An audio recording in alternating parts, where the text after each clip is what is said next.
This is everything, and I mean everything you need to know about the 4-4-2 formation. As the great Arsene Wenger said, 4-4-2 mathematically is the best formation to play, because especially defensively, you have 1, 2, 3, 4, 5, 6, 7, including your goalkeeper, 7 players in the central area of the pitch. Now, in possession, what the 4-4-2 offers you is effective direct football. What on earth does that mean? It means when your centre-back has the ball and your right winger wants to push up, it just creates space for your fullback to push on, and then you have this situation where if the right back receives the ball and plays it out to the winger, the right back can now overlap or underlap and be effective in that wide space, potentially creating a 2v1 as well. And also, if you notice, look at this line here. Centre back, right centre midfielder, right striker.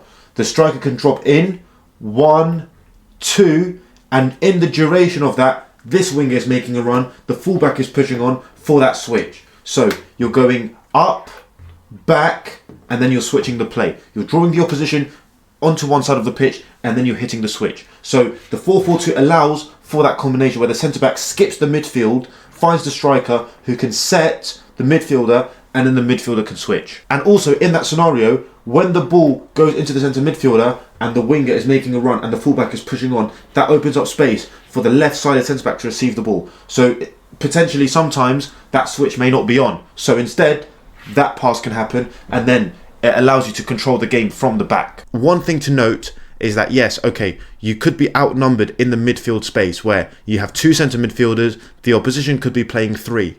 So then you just build around the edges. It's not a big issue. So the opposition could be playing their 4-3-3, and you have to remember you have the overload at the back. You have a back 4 against the opposition front 3. So that's a 4v3. You can manipulate the opposition through transferring the ball from side to side, using that extra player you have at the back, which will then mean that their 3v2 advantage, so their extra player in the middle, doesn't mean anything. So the right side centre back could play out to the full back, the winger could press, this striker could block off this side of the pitch, and then the ball could go back to the right centre back, and then with the pressure, skip the midfield, go direct into the striker, which is what the 4-4-2 allows because you have 2 strikers up top. The striker, whether or not they control it or not, if they control it, good. They can bring the 6 into the game, they can bring the 11 into the game, or if they can flick it on to this winger running in behind or to this striker running in behind,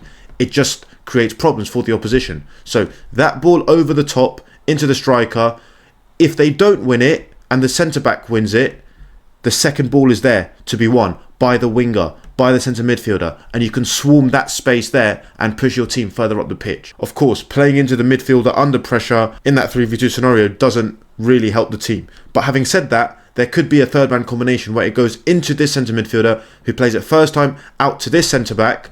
With the pressure, you could do another third man combination out to the fullback, and the fullback is the one that can really push on and then create a 2v1 scenario on the wing. And this is where the double pivot becomes incredibly important.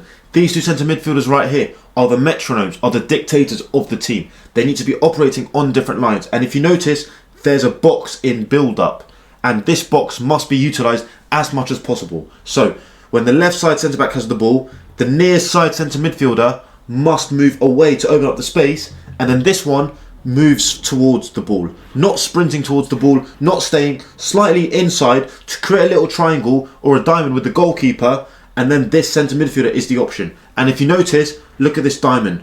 Left back, left centre back, right centre mid, left centre mid. There's a diamond, and then you have the striker further up the pitch as well as the winger. So now you've overloaded one side of the pitch, so there should be an option, whether that's into the centre midfielder, the left-sided one, who can set the right centre midfielder, who can turn, and as we said, they can switch like that. And if you want a full guide to every single formation within the beautiful game, check the link in my profile. So what's effective and interesting about the 4-4-2 is that one player could move inside or outside a couple of yards and it just changes shape completely. For example, if the ball is with a right-sided centre-back, the right centre mid can really drop in or move away. The other one moving higher, as we just discussed, double pivots, working on different lines. It just creates a different shape. So this could happen, and then the 9 could drop in. And now you have a 4-3-3. You have a 4-3-3 shape from the 4-4-2. So depending on the characteristics of the players within your team, it can be moulded into so many different shapes within one pattern of play. Or it goes into this one for a third man combination out to this player, and then this left-sided centre midfielder is the one that can play and dictate. So that's why these two operating on different lines makes it more difficult for the opposition to mark them closely. If they're flat, it's very easy. Have to operate on different lines. And at times that could mean that when the ball is with the left-sided centre-back, the left centre-mid drops in, the left-back can go high, and the winger operates in this space with this right-sided centre midfielder drifting towards the ball.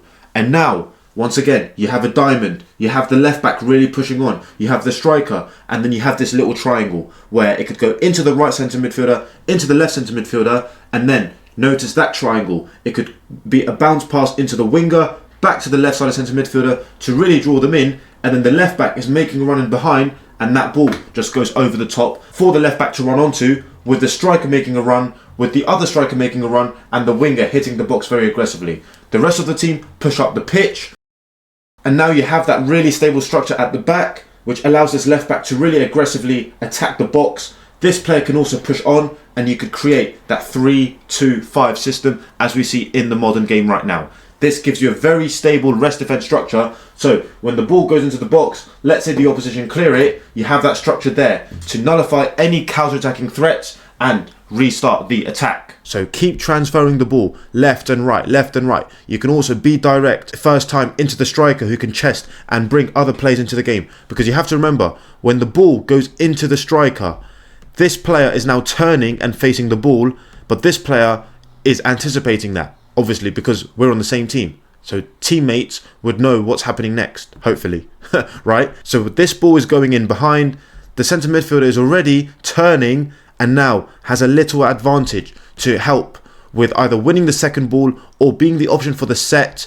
and then maybe switching the play into the winger or even driving and taking a shot on goal. So as long as the team are on the same page with what's happening with the patterns of play in possession, the 4-4-2 is extremely effective. Now, out of possession, the 4-4-2 is extremely solid. We've seen coaches like Arteta, like Simeone, really focus on this formation to have defensive solidity and compactness. Especially, obviously, you have the number 9, the number 10, the 8, the 6, the 4 and the 5 in that central space. So it's very important that the opposition are forced out wide, and that's the trigger to press. So both wingers have to tuck in centrally, with one of the strikers marking that centre defensive midfielder, with one striker blocking off one side of the pitch. So right now, the right-sided centre-back has the ball, the 9 is blocking off the switch, the 10 is locked on to the centre defensive midfielder, and the winger is not too wide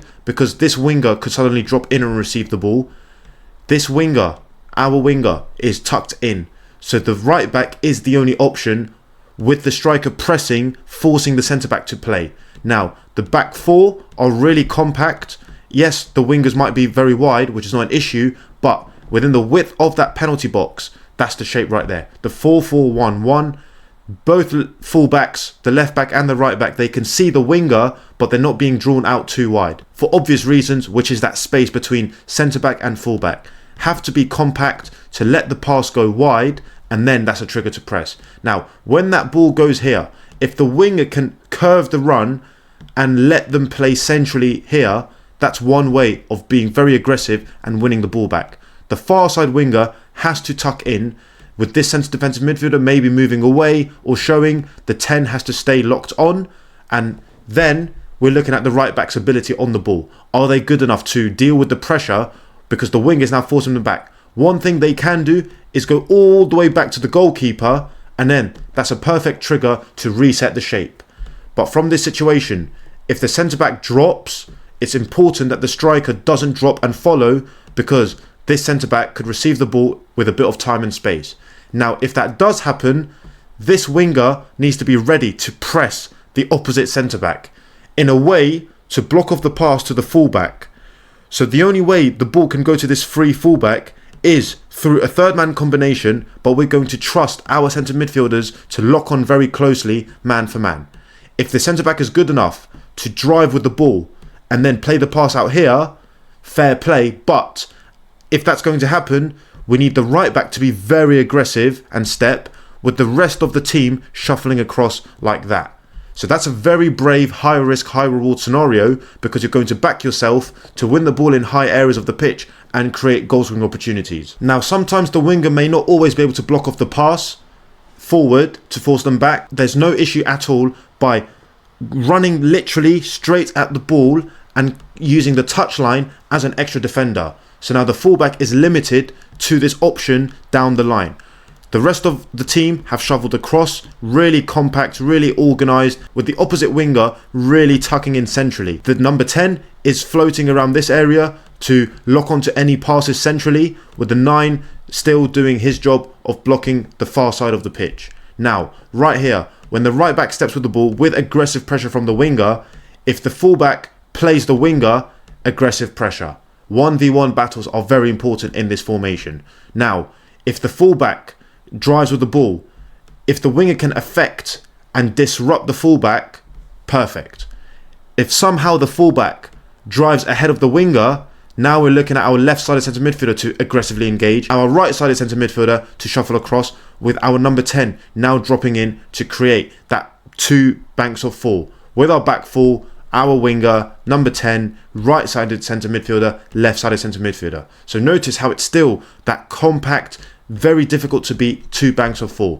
If the fullback plays this winger here and continues the run, now we're looking at the left back to focus on the winger, and then one of the 2 centre midfielders to potentially track the fullback to keep our centre back spare and deal with any crosses, any sort of chaos within the penalty box. In the meantime, our winger has tracked back, so now we still have those 2 banks of 4 with one of our centre midfielders tracking the forward runners. The reason is, if this left centre back follows the fullback, you do not really want your centre backs in wide areas. You'd rather have your centre midfielders tracking back, because in this scenario, if let's say the winger plays the ball in behind, if the left-sided centre midfielder can win the ball, or the fullback can win the ball here, you can quickly release the winger into a potential counter-attacking opportunity. So that's why, personally, I don't really want the wingers to track back. I want the wingers to stay high, because I trust the 2 banks of 4, or the back 4 and the midfield 3 to win the ball and then release our wingers to create a counter-attacking opportunity. But it all comes down to 1v1 battles, forcing them wide and being very aggressive, with the opposite winger, opposite fullback, really tucking across to maintain the correct distances between each player within the team. And if you're playing against a team that like to go long,